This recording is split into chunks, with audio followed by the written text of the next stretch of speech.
third alpha level, Cristo Redentor. What you want to do as soon as it starts, run forward and grab this automatic shotgun that has the heartbeat sensor on it. You're going to be using that throughout the entire level. Part of the challenge of this level is that you can only kill, on veteran difficulty, 3 civilians on accident.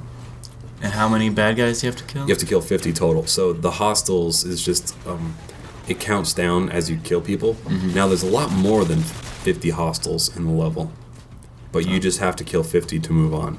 I see. This is the favela level from single player. I saw you trying this quite a few times. Yeah, this one was tough for me because after every 10 kills, 2 or 3 dogs come after you. Oh. And I just had a hell of a time, like, killing those dogs. Yeah. Because usually when I'm recording, I'm not playing with sound. Uh-huh. And after a while, I said, turn off the podcast and actually listen to the game so I can hear where the dogs are coming from. Mm-hmm. But yeah, after every 10 kills, there's a dog. So keep that in mind as you see the hostiles counter go down, because it's important to get to an open area where there's no other enemies shooting at you, where you can move around a bit to take out the dogs when it comes time. But they don't count towards your kills? Ooh, I don't remember. Well, we can find out. Yeah, we'll find out. I wasn't really watching the hostiles counter too closely as I was recording. Mm-hmm. The civilians come out from very set places, so it's not like they're just running around randomly. After playing through this a couple times, you'll begin to recognize the different places that they come from. Mm-hmm. So it's pretty easy to avoid them. So right now I'm on 39. So it should be dogs. Dogs are coming. I hear them. 38. Oh, that does count. 37. Yeah, and that shotgun is just a beast. It fires off, 8 rounds, 8 shells in a couple seconds. It just... So I was talking to this guy the other day. Okay. And he knew an immense amount of information about guns.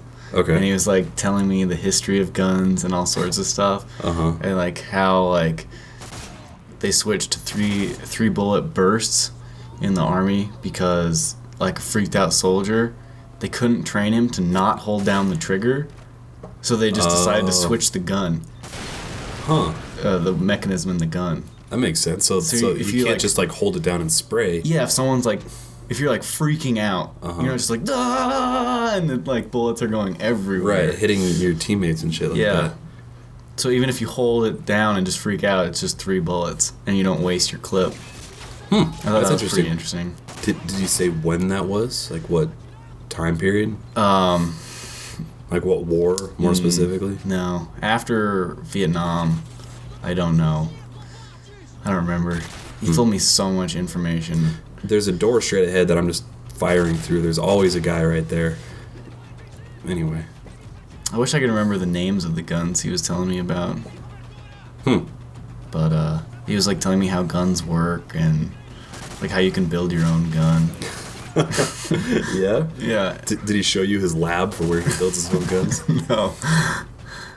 But apparently with like a few $100s worth of parts and tools, you can like build a badass like M40 or I don't know. Huh. I can't remember the names because I've never fired a gun in my life, you know. I've built a potato rifle. I think that counts. No. No? You can probably kill someone with it. If hairspray is the ammunition or the propellant. You could probably kill someone with a potato. Launch out of one of those things, like if you hit the right spot. Mm-hmm. I guarantee you could kill someone with a flying potato. Well, I mean, depending on the person. Yeah, that's true. You could kill an old person with a lot less than a potato. Or a little girly man with a potato. Not an Irishman, though. No. They just eat it. Yeah. This crate at the very beginning, I should have mentioned this before, can refill your ammo. So there's no reason to ever drop this automatic shotgun that has the heartbeat sensor on it. It also refills your grenades. But it's not really a good idea to just spam grenades across the level because there are a lot of civilians that you don't want to kill. though. I am definitely using my grenades too conservatively on this level right now. I say that all the time, and it's still hard for me to use them more liberally. Yeah. He also was telling me about, he was like showing me where the grenade launcher would attach to the gun. And he's like, yeah, it's pretty crazy. The grenade launchers you can actually buy legally. It's just you can't buy grenades. Oh. So you could have a grenade launcher on your gun. Or under the nose of my car. And set it up so that I have like a little triggers on my steering wheel, but I have nothing to shoot, unfortunately. Well, potatoes. I could put potato launchers on my car, James Bond style. When you just get some road rage. You should have it fire out the back.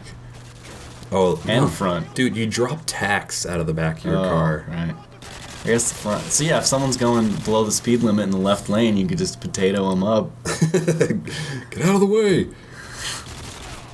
Oh yeah, for everyone listening, if you're on a road that's over 55 mile per hour speed limit.